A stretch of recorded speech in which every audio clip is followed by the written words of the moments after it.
It gave a perfect curtains down to the 18th SAARC summit. As the Prime Ministers of India and Pakistan shook hands, the world witnessed a minutest gesture. Many believe it was a move that gave the summit its last-minute power deal. All it took to salvage a summit of South Asian countries was a gesture by the two leaders at the mountain retreat in Nepalese capital Kathmandu. The handshake by Indian Prime Minister Narendra Modi and his Pakistani counterpart Nawaz Sharif broke the ice in the lap of Himalayas on Thursday. The move, reportedly initiated by Modi at an informal meet at a resort hours before, ended with a longer shaking of hands during the SAARC retreat. The semblance of thaw, which came with the exchange of greetings, was termed by many as a successful end to the summit. Everyone is satisfied, and it is a successful summit. So there is no, I don't find anyone should doubt about it.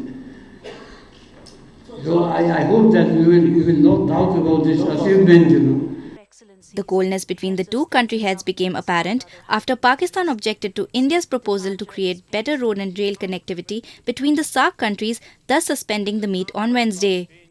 The foreign ministries of both the sides had also confirmed of no substantiative one-on-one dialogue between them at any stage of the summit.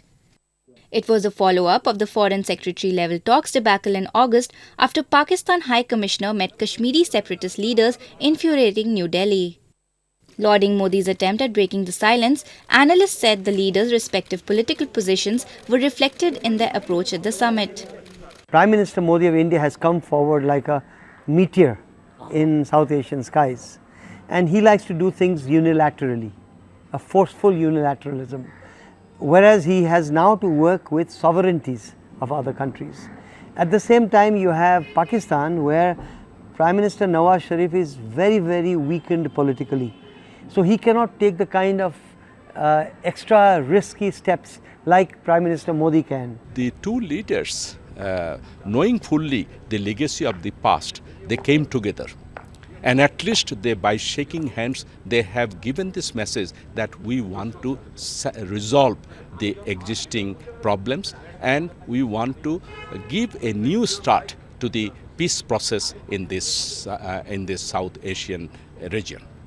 The handshake resulted in signing of the last-minute agreement to create an energy grid that would provide seamless power in the South Asian region. The member nations view Thursday's move as heralding a new dawn for peace in the region and towards resuming of the stalled secretary-level talks between India and Pakistan.